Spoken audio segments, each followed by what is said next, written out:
The Flash niyo filime yamamaye cyane, dore ko no muri Amerika iyi filime isohoka Perezida wa Amerika Barack Obama iri muri filime yakunze cyane. Mbere yuko tujya kureba ko iyi filime yakinwe n'amafaranga yatwaye ndetse n'ingorane bahuye nazo mu gukina iyi filime, ndagusaba kanda subscribe, like na share kuri iyi channel kugira ngo ukomeze kuduha umusanzu wawe. Murakoze, ikaze mu kiganiro. Ubundi The Flash ni imwe muri filime z'imbaraga zasohowe muri 2023, ariko dusanga ko hari igice cyasohowe 2011, ikindi gice gisohoka muri 2023. Director w'iyi filime yitwa Andy Muschietti. Iyi yasohotse muri Kamena 2023. Ubundi The Flash ya mbere yakinwe na Ben Yarn, ariko iyi The Flash 2023 yakinwe n'uwitwa Wally West. Iyi The Flash yakinwe hagamije kuzuza neza ibindi bice byabanje bya kera, ndetse iyi filime yari isa naho bashaka kuyivugura muri DC, dore uko bafashe amashusho y'iyi filime. Amashusho ya Ben Yarn yihuta cyane cyangwa se icyo bita super speed yakozwe mu buryo bwitwa volumetric capture, bashyiraho n'icyo bita motion capture.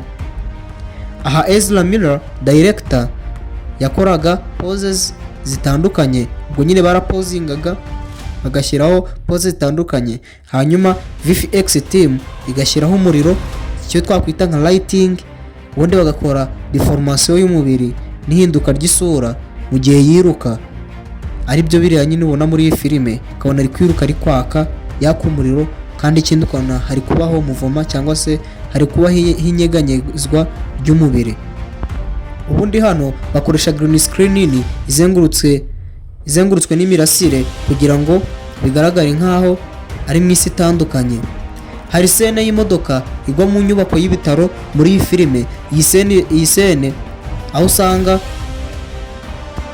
hari umwana uvuka ubundi akagwa hanze y'idirishya. Aha nta kindi bakoze icyo bita animatronic babies, abana ba robo, aho bafashe urugero rwa reference ku cyana kimeze nk'irobo, kuko gukoresha abana nyakuri byari bibi ku mutekano wabo.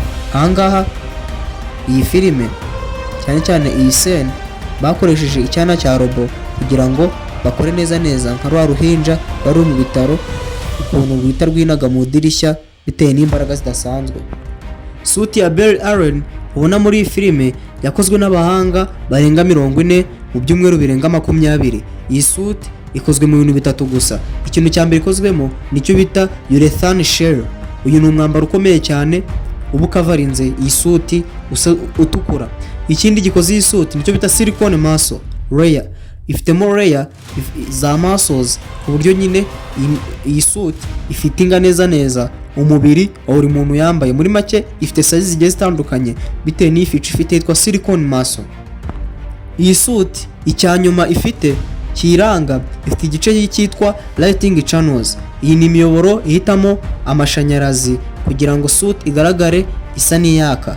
Kugira ngo iriya suit ubone yaka kuriya, ni iki gice cya lighting channels abaragiye bashyiramo imiyoboro y'amashanyarazi y'utuntu tugenda turasarasa ku buryo ubona neza koko suit isa n'iyaka.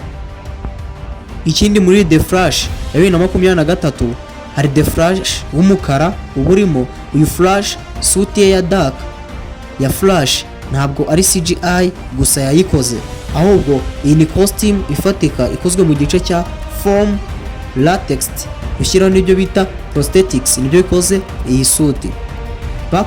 Bakoze pieces cyangwa se uduce turenga 90 ku mwambaro umwe gusa. Nyuma yo gufunga uyu mwambaro neza k'uyu mukinnyi, timu ya makeup yamaze amasaha 3 hagati 8 ishyiraho ibara rimeze nk'uko ubona iyi suit yaka.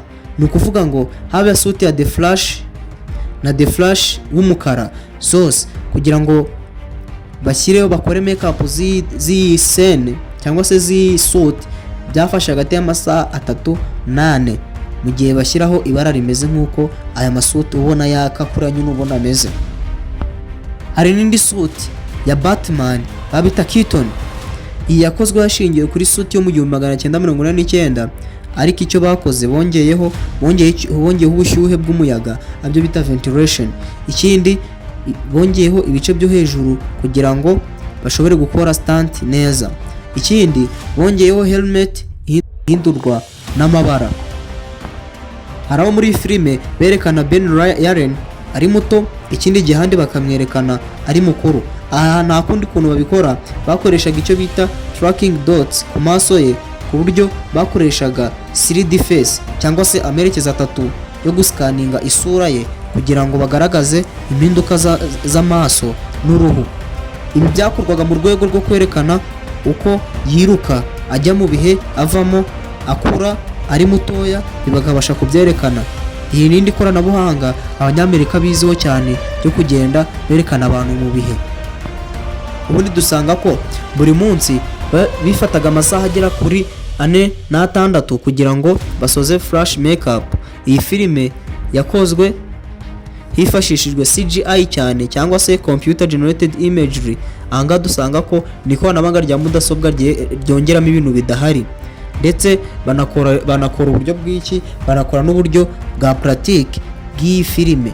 Bakoresheje uburyo bwa pratique, aho dusanga ko hari scene zimwe na zimwe bagiye bafatira ahantu hafatika.